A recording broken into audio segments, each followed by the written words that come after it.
This is a full story. Puppy wishes you all a happy and enjoyable story. The 9th year, entangled with Rockey. His lover rushed into my birthday party, telling me they were true love, asking me to agree to a divorce to support them. Rockey watched coldly, waiting for me to deal with his unruly lover as usual. But that day, I suddenly felt tired of it. I stood up and smiled at him. I'm going to the garden for some fresh air. Rockey didn't care, thinking I was going to cry secretly. But an hour, 2 hours, 3 hours passed, and I didn't return. He went to look for me himself. In the garden, there was only a burnt-out cigarette and a ring. He knew I wouldn't come back. In the 5th year of marriage, Rockey was keeping a charming ballet dancer outside. Her name was Serena. Someone told me that when Rockey first saw Serena, he was captivated by her graceful dance. Like a fairy under the moonlight, he cherished her like a treasure, hiding her from everyone, including me. But at that moment, Serena came to confront me, red-eyed with accusation. Mr. Rockey doesn't love you anymore. He loves me now. Don't you think it's cruel to bind him with marriage? I truly love Mr. Rockey. Just agree to the divorce and let us be. She cried pitifully, like a victim of a bad woman blocking her happiness. But I found it laughable. True love? You fell for another woman's husband. Don't you think it's cheap? At my words, Serena turned pale. But the next moment she cried even more sadly. Yes, you're right. Loving a married man is indeed cheap. You're justified in cursing me, but love is not wrong. I just want to be with the one I love. I truly love Mr. Rockey and don't want to part with him. Can't you let us go? Her words were absurd and childish. Yet Rockey found her cute and brave, gently wiping her tears and softly comforting her. All right, don't fuss. I'll accompany you tonight. At this, everyone was stunned. He was trampling on my face, supporting Serena. This was a privilege other lovers never had. In the past, when someone came to make me leave, Rockey would personally deal harshly with the lover. He warned everyone, Haley is my wife, no one can provoke her. But today, after Serena ruined my birthday, Rockey not only indulged her, but even had his secretary take her home, then approached me with a low voice. Don't worry, I won't let her cause trouble again. So, don't lay a hand on her. He was warning me. I didn't nod immediately. Rockey frowned slightly, his gaze cold as ice. Haley, Serena is young and doesn't understand, even making excuses for her. I understand, don't worry. I interrupted him and nodded in agreement. Rockey's expression softened, wanting to hold my hand, but I instinctively avoided him. Rockey's face darkened, a bit displeased, yet I smiled at him. I'm going to the garden for some fresh air. Rockey nodded. Come back soon, we're waiting for you to cut the cake. I turned and left, Rockey's gaze following my back, but I didn't look back. Not once. Outside the banquet hall, it was drizzling. I lit a cigarette. Amidst the swirling smoke, for some reason, I suddenly remembered the day Rockey proposed. It seemed to be raining then too. We met at 3, fell in love at 16, and when Rockey was 23, after his first success, he proposed to me. Haley, will you marry me? That day, he knelt before me, trembling so much he could barely hold the ring. I looked down at him, asking, will you always love me? He swore, without hesitation, forever. I believed his words were sincere at that moment, but sincerity can change. At 27, Rockey was keeping a young, beautiful girl outside. When I found out, he knelt before me, crying and begging me not to divorce, promising he would change. But once there was a first time, there would be a second, third, fourth. Now, he no longer hid it, and I no longer made a fuss. I'd seen enough and understood. Just like Serena, Rockey treated her specially, warning and threatening me for her. If it were 3 years ago, I might have cried my heart out. But now, I just felt exhausted and sick. Because I knew better than anyone, Rockey would never divorce me for Serena. It wasn't about feelings, after years of marriage. The ties were too deep, too troublesome for him to part. He wouldn't do it, and he was sure I wouldn't either. After all, over the years, I'd brought up divorce more than once, but it always came to nothing. Initially, it was love, later, it was stubbornness. But regardless of the reason, I should have gotten used to this drama by now. But this time, I suddenly felt tired, unwilling to play along anymore. Ashes fell, burning my fingertips. Just then, a waiter approached me quietly, saying, Madam, President Rockey says you should return to cut the cake. Return? I suddenly snapped back to reality, and after a moment, I stubbed out my cigarette, turning back with a light smile. Tell Rockey I'm not going back.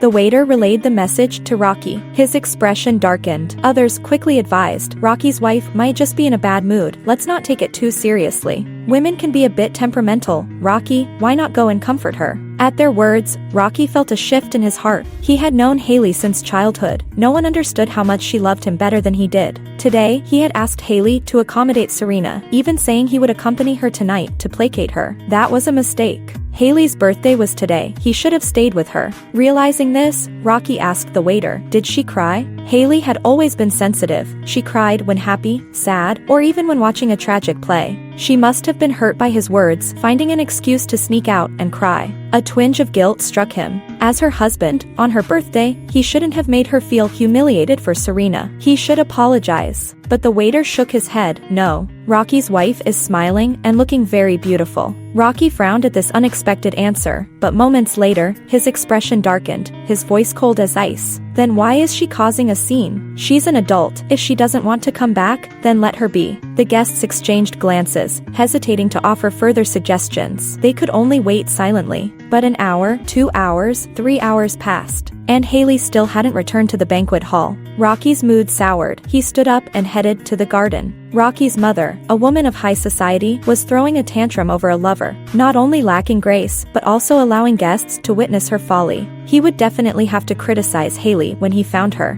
However, as he arrived, the garden was empty. The rain pattered down, and next to the trash can lay a burnt-out cigarette and a ring. Rockey's heart trembled. That ring was the silver one he had proposed with. Over the years, he had bought Haley countless jewels, but she had cherished this silver ring like a treasure. Now, she had carelessly discarded it. She didn't want it anymore. At that moment, the wind picked up, soaking Rockey's shirt, and he felt a chilling clarity. Haley would not be coming back. After returning to the villa, I contacted my lawyer immediately. The lawyer was professional and skillful, helping me analyze the property division issue. After all, this wasn't his first time helping me with divorce matters, even though the previous attempts always ended in nothing. But this time was different. I was serious and focused. I didn't know how long had passed when my phone rang. It was Rockey. He must have realized I left early without telling him, feeling embarrassed and a bit angry. Once connected, his tone was somewhat cold. "Haley, what are you doing?" I signaled my lawyer to pause. Then I replied, very calmly, "I want a divorce." On the other end, there was a moment of silence before Rockey's voice turned lighter. "Because of Serena?" I didn't answer. He thought he had guessed the reason, sounding relieved, adding softly, "Haley, she messed up your birthday, and it was indeed her fault. You're justified in being upset. I'll have her apologize to you right now." At this point, he believed I was angry because of Serena, but he still wasn't willing to let go. It was a bit amusing. I smiled gently, then interrupted him, my voice very calm.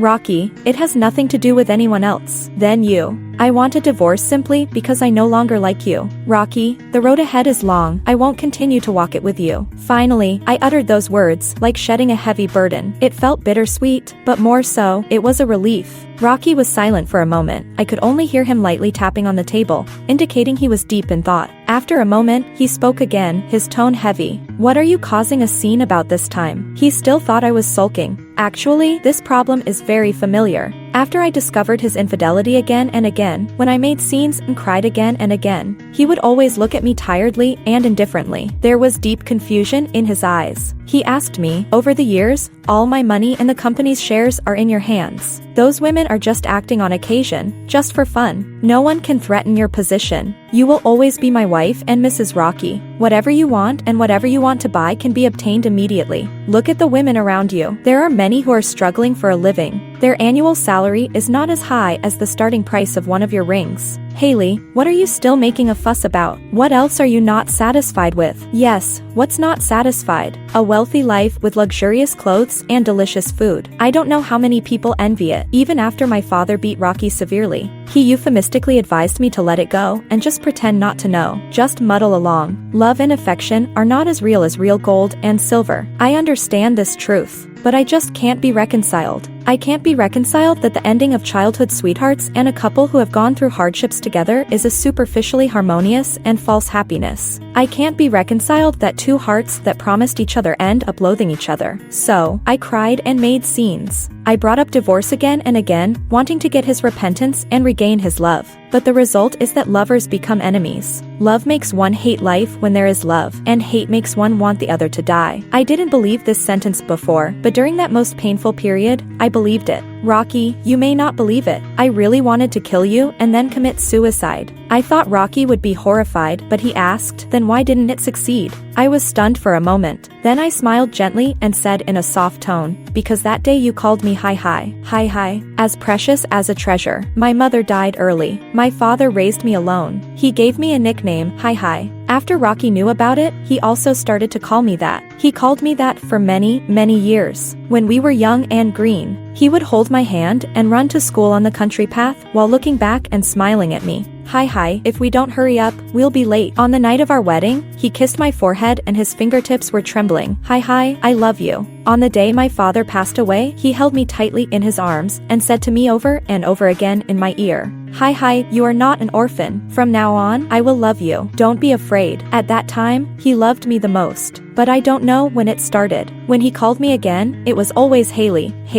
I thought I had forgotten the name Hi, but that night, when I got him drunk and tightly choked his neck with both hands and gradually applied force, he opened his eyes drunkenly and saw my red eyes from crying. His first reaction was not his bound hands, but asking me with a cold face, Hi, why are you crying? Was someone bullying you? I was stunned. He was drunk and didn't remember that he had betrayed me and hurt me. He only remembered that he loved me the most and couldn't bear to see me cry. So after I told him that it was he who bullied me, Rockey panicked instantly. He looked up at me and his tone was pitiful. Then, I'm sorry, Hi, I was wrong. Hit me. Tomorrow I'll take you to eat Uncle Lee's roasted sweet potatoes, okay? When I was young, I had a sweet tooth and loved the roasted sweet potatoes made by Uncle Lee at the entrance of the village the most. But I always couldn't bear to buy them. Rockey always saved money to buy them for me. He wouldn't even take a bite when I asked him to taste. Only when I forced him to eat would he eat. At that time, we were the poorest, and at that time, we loved each other the most. When he made me angry, he would always stare at me pitifully, like a little dog afraid of losing its owner. Just like him that night. So, I was spineless and softened.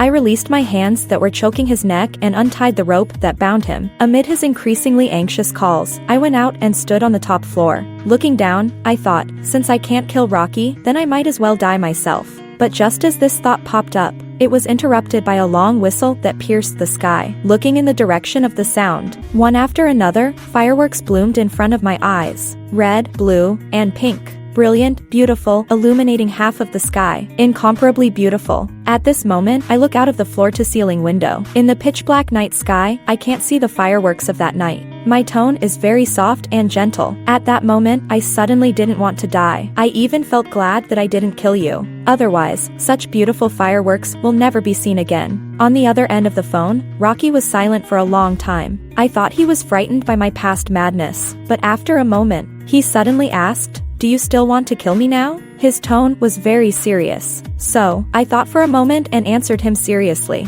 "No, it's not worth it." Rockey did not agree to the divorce. It was not about feelings. After so many years of marriage, our interests were too intertwined. Divorce would undoubtedly be a massive upheaval for him, and the asset division would affect the company's IPO. For him, there was no benefit, aside from being single again. Rockey is an excellent businessman. He wouldn't do anything that harms him, so he chose to ignore it, just like he used to ignore my hysteria. This time he ignored my requests and the divorce agreement sent by my lawyer. I had no intention of continuing to argue with him. I simply had my lawyer inform Rockey that if he was unwilling to divorce by agreement, I would sue him. Then I packed my bags and left the capital. Just before the plane took off, I received a text from Rockey. "Haley, you know this is a critical time for the company's IPO. Why must you stir up trouble? After so many years of feelings, do we really have to reach this point?" I thought for a moment and replied, "Yes, we must." The destination of the plane was Iceland, at the confluence of the Atlantic and Arctic Oceans. I stayed in a seaside town where I could see the ocean right outside my window. Further south, surrounded by green grass, I saw the red house used for vision tests. Only then did I realize it truly existed. The wind blew and the grass swayed. How beautiful. I joined a tour group, led by an Asian woman who skillfully introduced us to delicious food and famous landmarks. In the group was a young couple. They were inseparable, sharing sweet moments together. I once saw the boy practice his proposal countless times in private, from clumsy to smooth, over 3 days. Then, at the Roman temple, amidst a rain of rose petals, he proposed to the girl beside him. "Jiao Jiao, will you marry me?" Despite practicing so many times, he stumbled over his words. Clumsy and trembling, yet sincere. "I do." The girl, with tear-filled eyes, accepted the ring, and amid cheers and applause, she leaped into the boy's arms. They embraced tightly, as if they were holding the whole world beneath the falling petals. On the way back, the boy went to pack the girl's things. She sat beside me, gently touching her diamond ring, and suddenly noticed the mark of a ring on my finger. She blinked and looked at me. "Sister, are you married?" "Yes." The girl, familiar and eager, perked up when she learned I was experienced. "How old were you when you got married?" "I just started working this year." "Did I agree to his proposal too early?" She was young, her eyes filled with hopes for the future, admiration for her beloved, and unease about marriage. Worried about choosing the wrong person or taking the wrong path. Unlike me, who naively chose Rockey, thinking love could overcome all obstacles. But later, I realized that all difficulties stemmed from love, and marriage brought me only endless hurt and tears. My marriage was undoubtedly a failure, so I had no position to give her any inspirational quotes or love advice. I simply told her, "I got married at 23, and now I'm 32, preparing for divorce. For me, marriage isn't about age. If you like someone, be together. If not, just part ways. It can be pure and simple." The girl listened, nodding in confusion, then cautiously asked, "Is it because you don't love him anymore that you want a divorce?" I smiled and nodded. "Yes, we've grown tired of each other." On the 7th day since Haley left, Serena had just finished her performance, and Rockey personally went to pick her up. On the way home, Serena was scrolling through short videos. "I got married at 23, and now I'm 32, planning to divorce." "Did you want a divorce because you don't love him anymore?" "Yes, we've grown tired of each other." Rockey trembled slightly, turning to look. He couldn't see the woman speaking, but he knew that voice. It was Haley. She said she no longer loved him. She said they had grown tired of each other. This was absurd and ridiculous. Haley's mother had passed away, and her father had died a few days ago. Aside from him, she had no one else to rely on. She couldn't leave him, even if she mentioned divorce more than once over the years. Rockey knew that the one truly unwilling to divorce was her. She cared for him and valued having her own home more than anything. Divorce and arguments were merely Haley's way of getting his attention. How could she possibly not love him? Rockey thought, but unease and heaviness spread within him. He was eager for Haley's affirmation, so he pulled over, ignoring Serena's confusion, and took out his phone, wanting to text Haley. But when he opened it, he found that his last message asking when she would come home had received no reply. Further up was her message instructing him to handle everything through a lawyer and not to disturb her. He pondered for a moment, deciding to ask where she had gone, but all he got was a red exclamation mark. Haley had blocked him. Rockey's fingers trembled, and a sudden emptiness filled his heart. At that moment, he heard the girl in the video asking Haley, "If he comes back and pursues you again, would you forgive him?" "No." Haley's voice was gentle but unwavering. Rockey clenched his phone tightly, his jaw tightening. Lies. Haley was lying. How could she not forgive him? She loved him so deeply, yet he refused to believe it. The day I returned to the country, Rockey personally picked me up at the airport. He looked handsome and tall, carrying a large bouquet of roses that drew the attention of many. "Haley, welcome back." I didn't take the flowers from him. He frowned slightly, then naturally took my suitcase. "Babe, can we stop the drama?" He called me a babe. In the past, I would have softened at that, but now I just felt confused. He didn't seem to know what he really wanted. As he opened the car door, I noticed Serena was also in the car. I frowned lightly. Rockey hurried to explain, "Haley, I know you're still mad at Serena for ruining your birthday. I brought her here to apologize." Serena lowered her eyes, looking pitiful. "I'm sorry, sister. It's all my fault. Please don't be angry with Mr. Rockey." I silently watched this farce, saying nothing. Rockey reached for my hand, but I avoided him. He sighed, appearing somewhat helpless, and conceded, "If you don't like her, I'll cut ties with her, okay?" Upon hearing this, Serena's face turned pale, looking at Rockey in disbelief. But I refused. No need. Young people have their advantages. Rockey was taken aback. "What?" As soon as I finished speaking, a boy suddenly knocked on the car window. Seeing me, he sat down next to me and took my hand, his fingers intertwining with mine. "Sister, how could you leave me behind?" I hadn't even spoken yet, when Rockey's expression changed, his gaze darkening as he stared at the boy holding my hand. "Who is this?" The boy turned to him, then back to me. "Ex-husband bro?" I nodded. The boy smiled brightly, his youthful energy radiating. Hello, ex-husband bro. I'm Tony, the little darling your sister takes care of. His gaze was unnervingly candid. Serena scowled in disgust. How can you be so shameless? In response, Tony rolled his eyes. What's wrong? Aren't you also the little darling of ex-husband bro? Why the discrimination? Besides, it's me judging you. You're the mistress in a marriage. Pathetic, shameless, and without dignity. His words left Serena utterly stunned. Her face pale and her eyes red as she trembled with rage, looking at Rockey with a pitiful gaze, hoping he would defend her as usual. But Rockey didn't even glance her way. Let's go home, I interjected. Take me to the apartment. That's where I currently lived. Tony clung to me, having returned to the country with nowhere to go, so he was staying at my place. Rockey tightened his grip on the steering wheel. Let's go home. I want to talk to you. It was clear there was no negotiating. I frowned in displeasure, but seeing Rockey's expression, I nodded reluctantly. Fine. Back at the villa, it looked just as it did when I left. Somewhat messy. After all, I took everything valuable with me when I left. Rockey immediately questioned. Who is he? I raised an eyebrow. Little darling, you once said you couldn't accept an open marriage, but now you've found yourself a young man. Have you been having fun with him these days? Rockey's brow furrowed. He looked at me, a nonchalant smile playing on his lips, but his eyes were icy. I looked back at him and smiled. It's been quite enjoyable. Young people have strong energy. My frankness silenced Rockey's sarcasm. I felt impatient. Rockey, is this what you wanted to talk about? If so, then I'm leaving. He's young, and he'll have nightmares sleeping alone. I'll go keep him company. This was something Rockey should find familiar. He once told me the same thing. Rockey clearly recalled that moment, his expression darkening, but then he stepped closer, looking down at me with a smile. Haley, let's end things with them and start anew, okay? The one I love is you. I pushed him away, tiredly looking up at him. You don't love me. You just feel that losing someone you thought shouldn't leave has hurt your pride. You've always been a perfectionist. When a cookie had a missing piece as a child, you'd rather starve than eat it. Now, you'd rather find one young girl after another, while keeping me around to maintain your perfect marriage. After all these years, I knew him better than anyone. I understood his coldness and selfishness. He was tired of me, but wouldn't allow anyone else to possess me. That's not love. It's his arrogance. Rockey, you truly have a problem. You should seek help early. Rockey fled in disgrace, but the next day, he still showed up outside. He wanted to drive me to and from work. I didn't refuse. The divorce hadn't progressed to the final step. We still appeared as a dignified, wealthy couple. Rockey treated me increasingly well, reporting everything he did. Texts came one after another. I didn't read them, nor did I reply. People at the company called me madam when they saw me. They knew my identity, and I had no interest in the 9-to-5 grind. Now that I had money, I had no desire for a hard life. Just holding a nominal position, occasionally visiting the office was enough.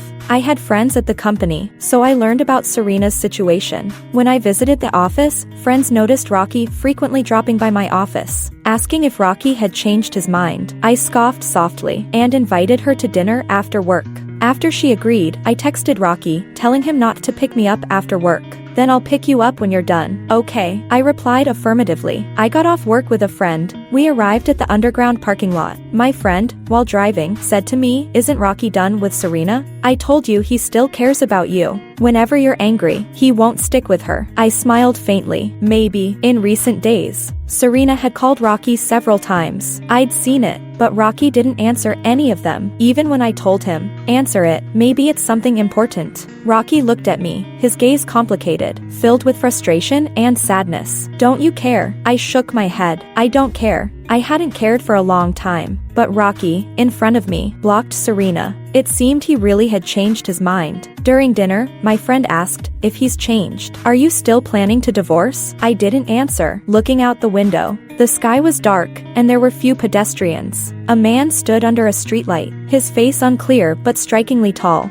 A girl rushed down from the apartment and flew into his arms. He lowered his head, gently kissing the corner of her eye. A car passed by them, its headlights illuminating their faces. It was Rockey and Serena. I watched quietly for a moment and then captured everything in a photo. Just then, my phone buzzed. It was a message from Rockey. "Are you done? I'll pick you up." "No need to come, I'm not going back tonight," he replied instantly. "Okay." I looked down. Rockey was holding Serena's hand as they walked into the apartment, both smiling. Later that night, I was woken by a ringtone. It was Serena. She sent me a photo. Rockey was sleeping soundly on her chest, and her chest was covered in kiss marks. Sensual, sticky. Gone was the coldness of our first meeting. "Your husband is quite useful, sister. He's long lost interest in you. Why cling to him and refuse to divorce? Can't you keep some dignity?" I saved the photo, thought for a moment, and sent her 52 cents. Note: payment for services. Serena was furious, sending me a barrage of messages. I didn't read a single one, but forwarded the photo to my lawyer. "Evidence of infidelity. Get me more assets." The lawyer replied immediately. "Don't worry, Miss Haley." The next day, as I went downstairs, Rockey was already waiting for me at the door. "Haley, good morning." He looked refreshed, his features revealing satisfaction after desire. He brought me breakfast, my favorite soup dumplings and soy milk.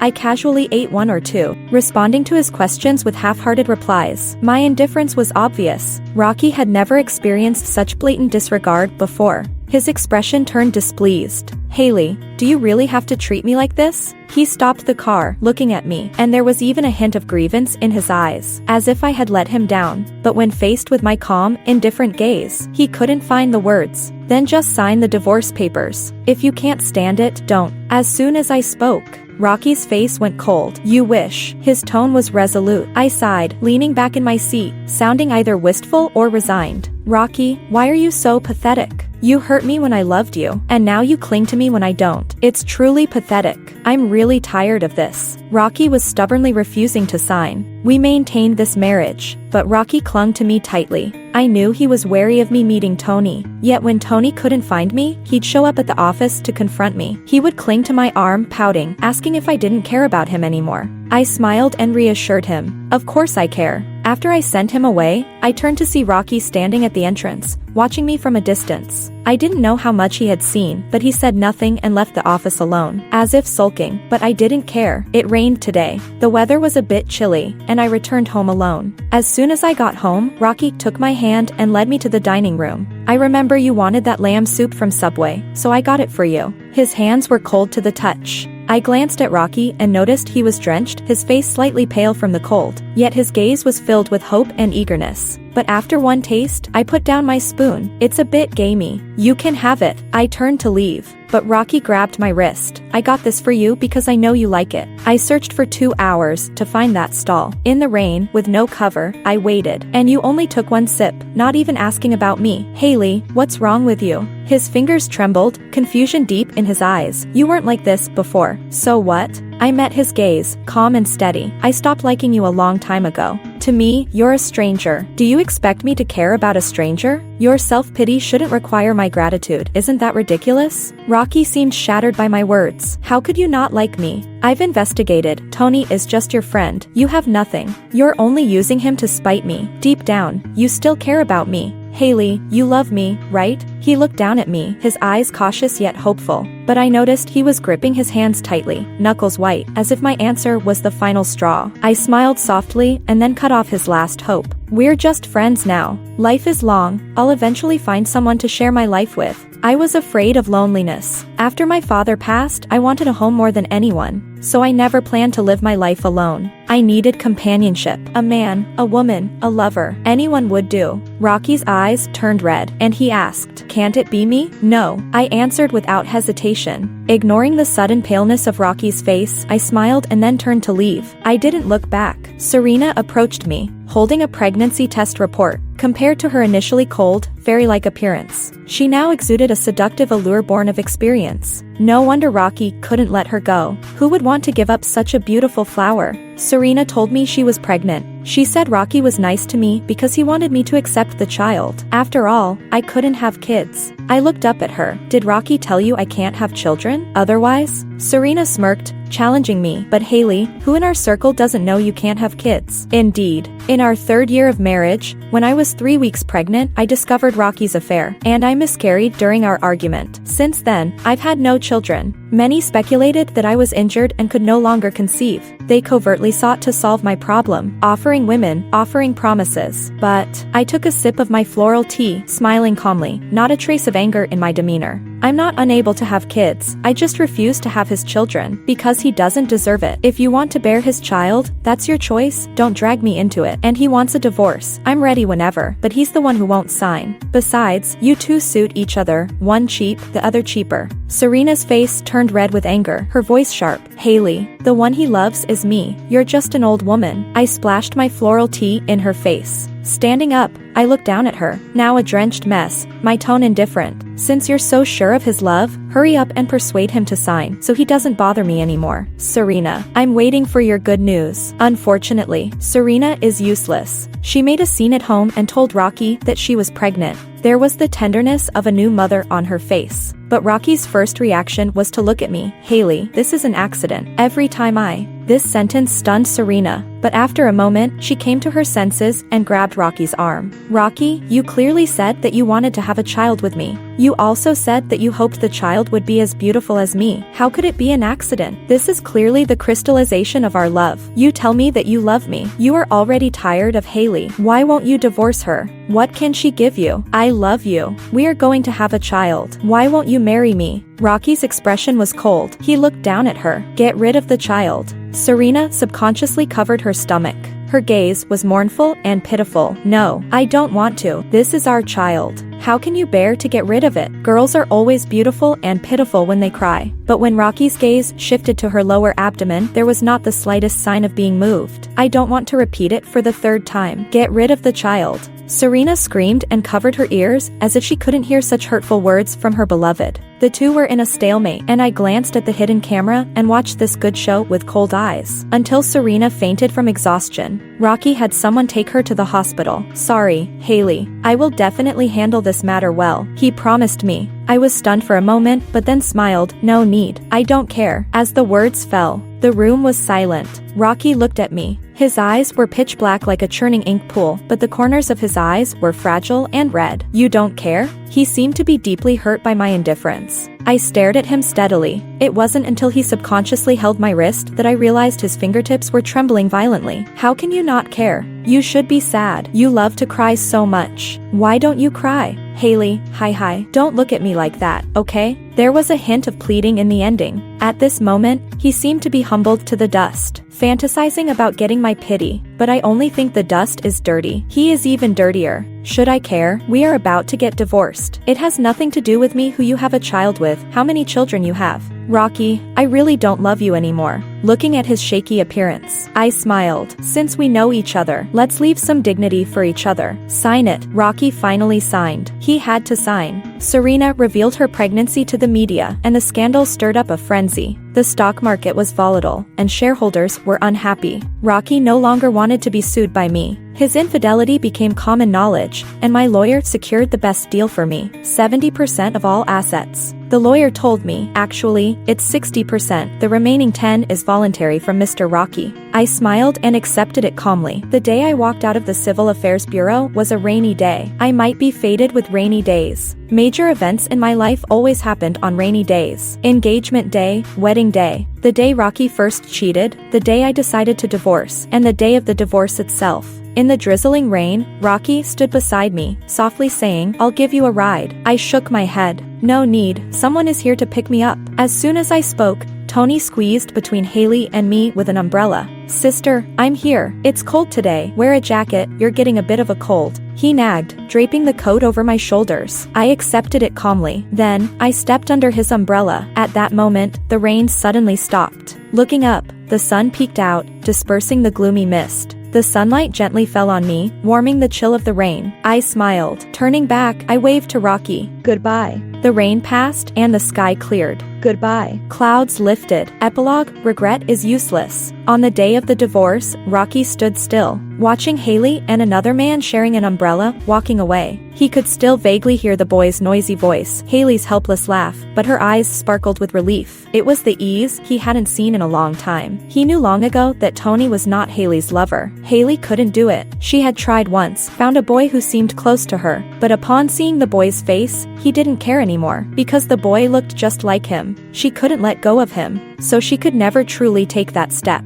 Sure enough, that ridiculous fling ended in less than a month. Haley never acted out of line again. When he was drunk, he had told his friend about it. His friend was taken aback. After a moment, the friend scoffed. Maybe she doesn't love you, she just isn't as cheap as you. Rocky, you'll really lose Haley this way. When that day comes, don't regret it. What did he say back then? Rocky thought for a moment, then remembered. At that time, he smiled confidently. How could I regret it? Haley is the one who can't leave me. He thought he didn't like Haley anymore. After all these years, he was clearly tired of her. But at this moment, watching Haley walk further away, his heart felt like it was being torn apart, as if he lost the most important thing in his life. He suddenly wanted to chase after her, but as soon as he took a step, he stopped. He knew Haley would never look back again. She once said, "If you like someone, be together. If not, break up." Rocky, I really don't love you anymore. Let's break up. She never lied. She just didn't love him anymore. Never again. Her remaining life was like sunshine after the rain, brilliant and dazzling, and he would forever stand in the rain. But no one cared. No one cared anymore. The end. If you like Puppy's story, please follow and like it. Updated every morning at 9 a.m.